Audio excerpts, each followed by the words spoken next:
This gentleman is somebody that we'd had on previously, and I think this was great judgment by Steve to book him for the show again tonight. He was on for episode number 108 last June 30th, and we enjoyed getting to talk to him then and learn about this thriving internet television network that he is the CEO of, Revision 3. So we are pleased to bring back onto the show, on the heels of South by Southwest, the one and only Jim Louderback. Jim, welcome back to the FDH Lounge, sir. Great to have you on tonight. Thank you. It's good to be back, and you know what? It seems like just yesterday we were talking, so, boy, time sure goes by quickly. It does, and I have strong memories of that segment, even with the blur of everything that happens every week here and the show where nothing is off topic, and there's a lot of things that roll through my mind about stuff that we've done, but I really enjoyed talking to you, and I do remember somewhere earlier in the conversation a Leisure Suit Larry reference that you made when talking about the earlier days of internet gaming. Yeah, absolutely. Leisure Suit Larry is actually the reason why I can go to Las Vegas and not die.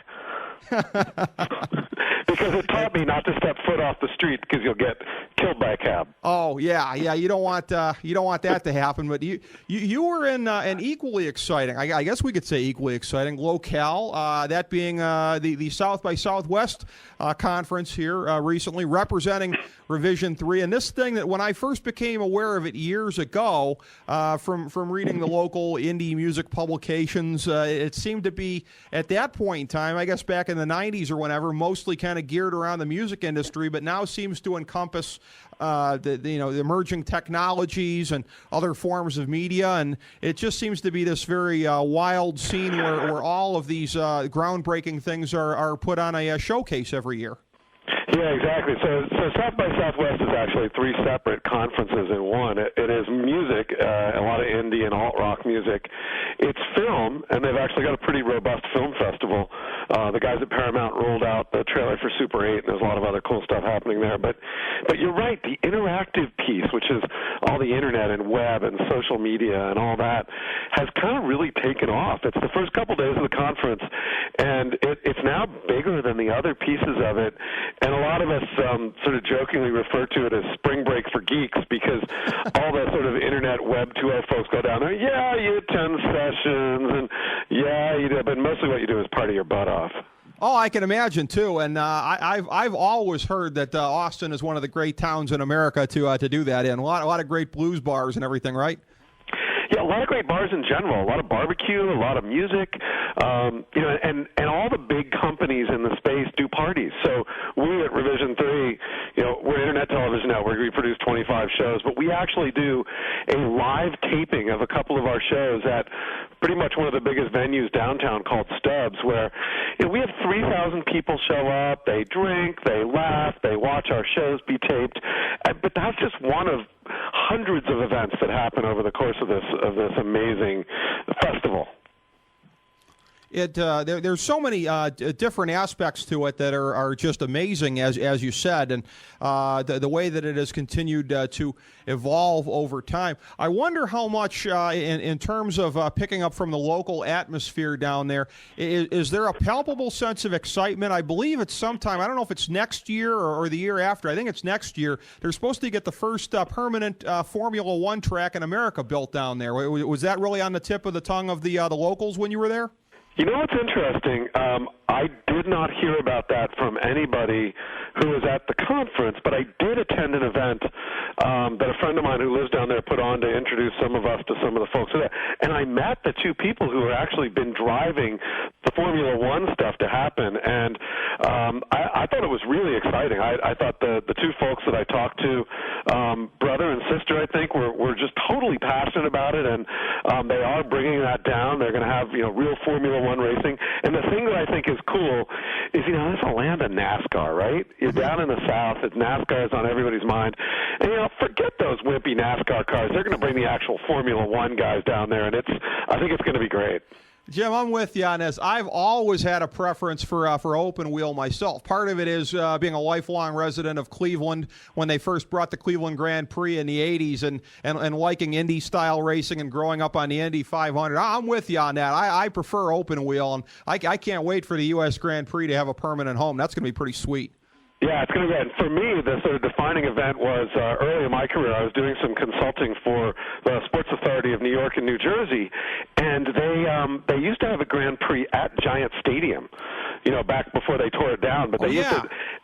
And I remember, I went out there, and because I was doing some work for them, I got right down next to the track, and these cars are just, I have never been more scared in my life. It's great.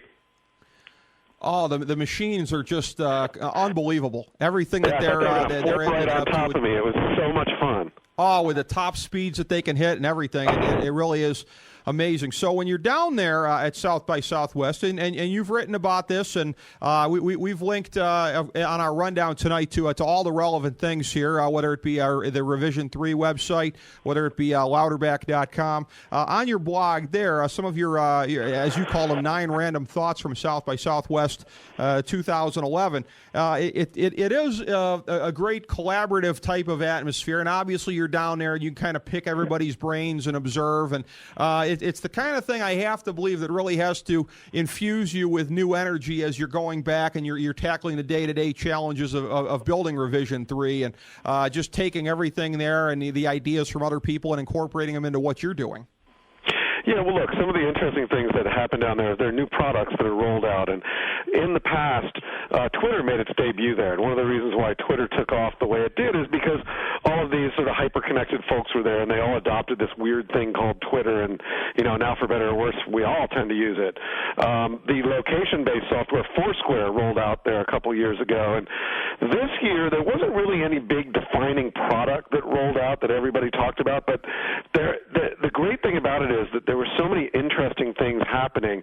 For example, CNN has had kind of a tired site for a while, but they rolled out this amazing new video-oriented site that, it incorporates some aspects of TV Everywhere. It has some aspects of being able to sort of watch the same video on everything from a cell phone to a big screen TV to your computer to, a boxy box. I thought that was pretty innovative. It was great to be there, and I was inspired by that. I was also inspired by a couple of crazy dudes from Australia that about 4 days before the event decided to get on a plane, fly to Austin, just so they could hang out with some of their heroes. I thought that was pretty cool, too. That is, man. Coming from Australia, that's pretty extreme. You really got to be into this to want to do it. But it was very interesting to read your column, and you referenced a few of the things in there, the same that you just referenced now. But the thing about CNN, elaborate on this a little bit. This TV Everywhere strategy. What are going to be some of the key tentacles of that? Well, so the first thing about TV Everywhere is if you subscribe to cable or satellite or some service where you're paying for CNN, you'll be able to watch the CNN shows on anything you have, whether it's your phone or your iPad or your notebook computer, in beautiful, stunning HD quality video.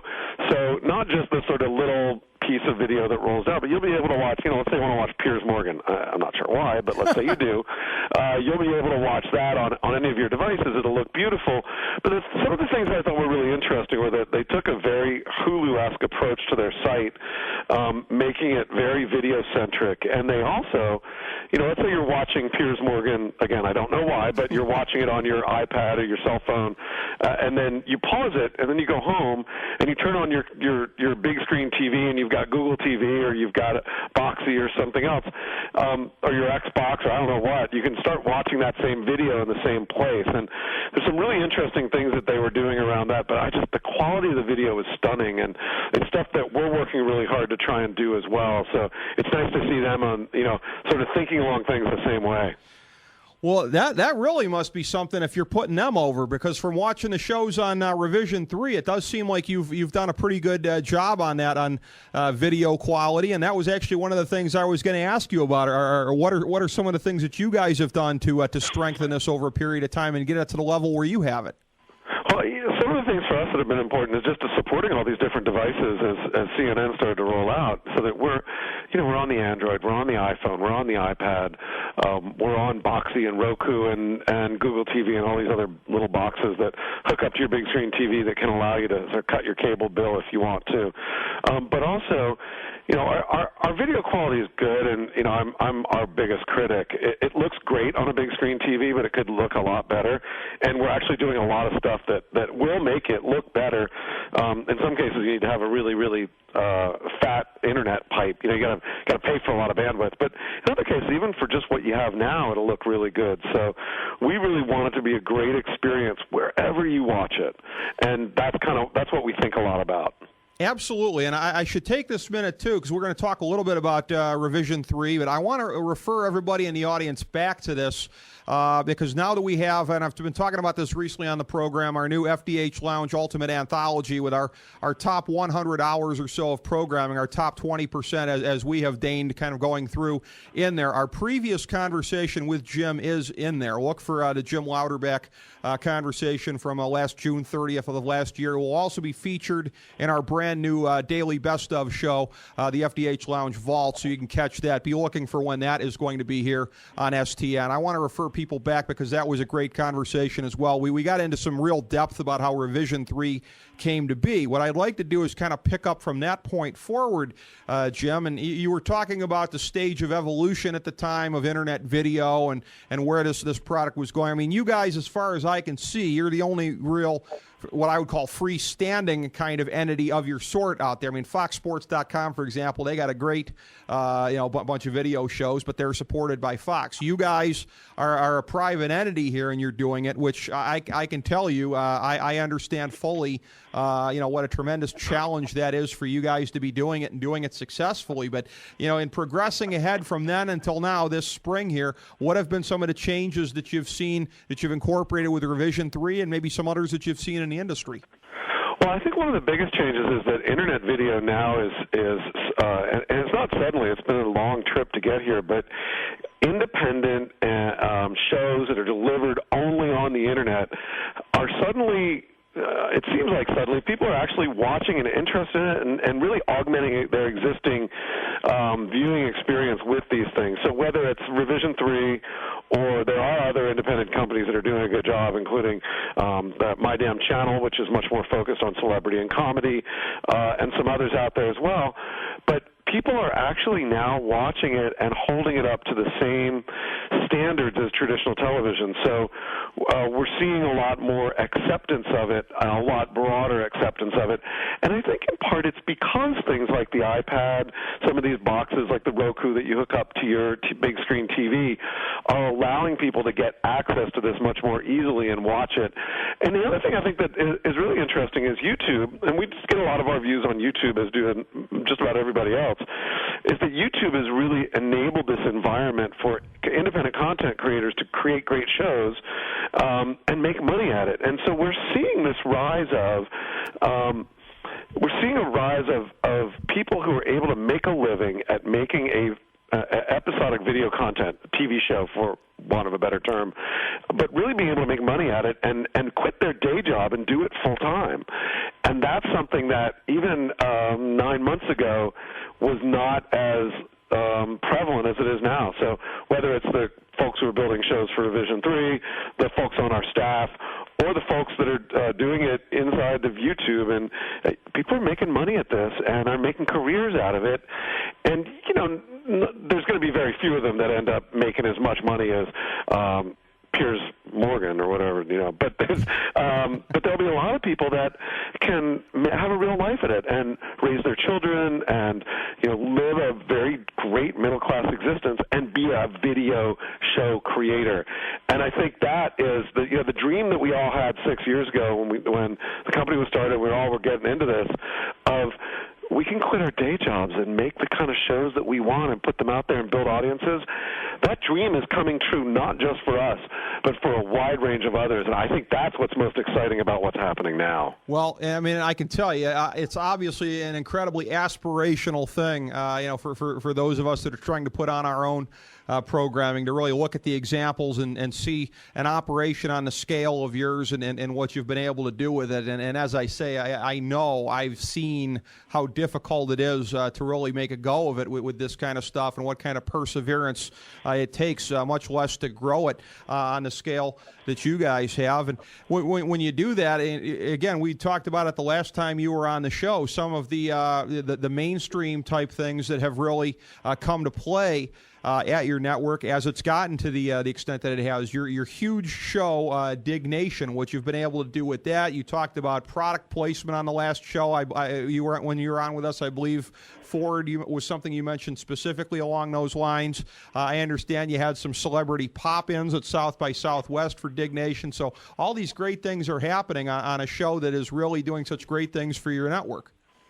Yeah, I mean, the celebrity pop-ins, it's funny. We had a skybox for our live taping of Dig Nation and Scam School, one of our other shows, and we actually, I mean, we had Pee Wee Herman show up. I mean, how cool is that?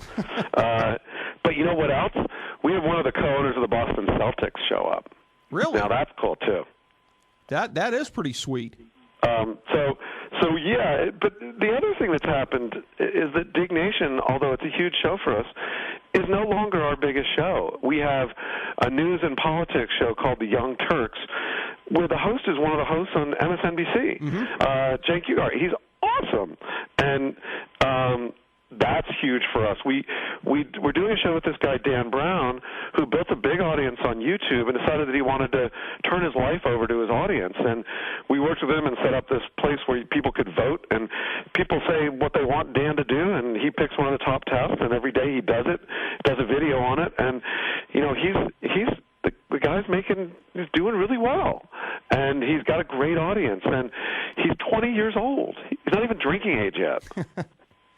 That is amazing. When you look at the progression of this and really how far it's come, it really is just really beyond words, because this is a medium that is still pretty much in its infancy. And I understand, because the New York Bureau, he was out last summer with you, not long after your appearance on the show. You guys were out in SoCal for this first ever conference of these YouTube stars, and that was what was the takeaway from that, as far as I could see.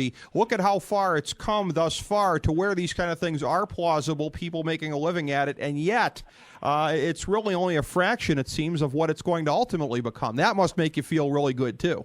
Absolutely, and what's also great is that we see some people who've grown up in this world and are moving into mainstream media and starting to do some amazing things. So, for example, a YouTube star that if you're not under the age of 15, you're not going to get, but it's this guy named Fred, and they did this Fred movie late last year, and they just expected that they would break even, and it blew everyone away. It was in the theaters, it was on Nickelodeon, and Justin Bieber. Again, if you're not a girl under the age of 18, you probably don't get Justin Bieber, but he grew up out of YouTube, and his movie is huge, and he's doing really, really well. And you look at even something that I like, that you've got to have a particularly twisted sense of humor, or be a boy under the age of 15, Annoying Orange.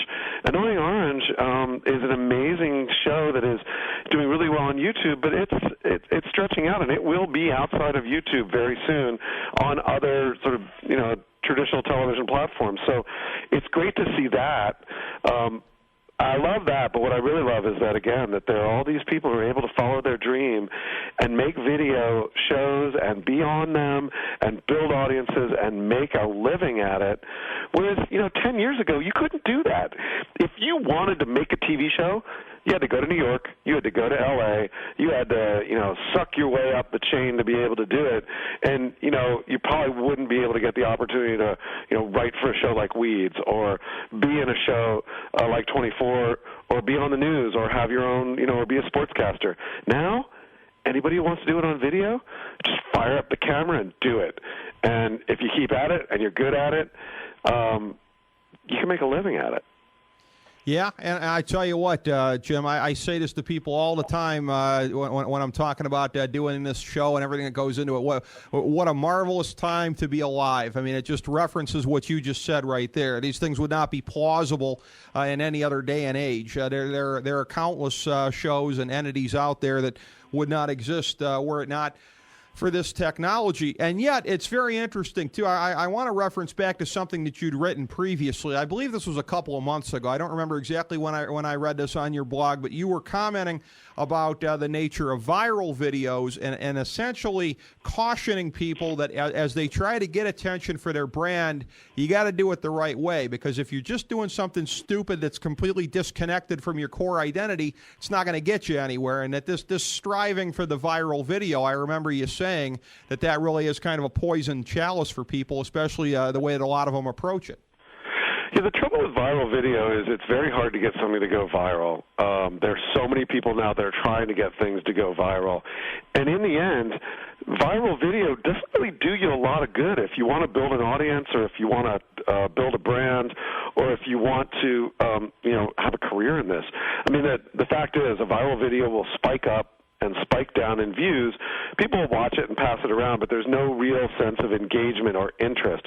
And for every video that goes viral, there are hundreds of thousands that people spend time and money and go nowhere and, get a couple hundred views or a couple thousand views.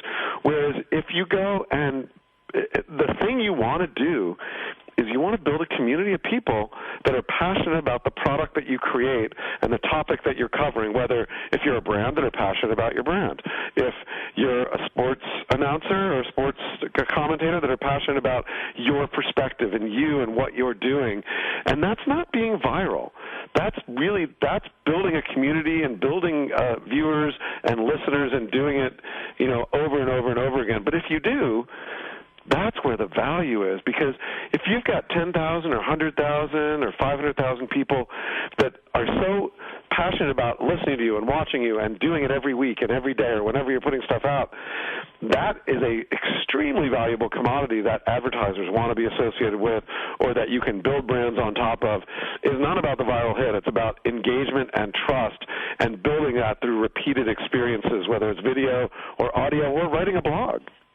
Well, I'm incredibly sympathetic to that message, Jim. I mean, that's the approach I can say just from a personal perspective that we take here. I mean, we are what we are. To try to contrive to be something other than that, to try to get some viral popularity, it seems like is to sell out the core identity. So I can see from personal experience what you mean as far as the approach goes. And as far as approach goes, like I said, it seems like everything's coming up aces here at revision3.com, and of course that's the number 3 in there, revision3.com. We always give our guests a chance to plug here, Jim, so please, anything we didn't hit significantly enough, take it away.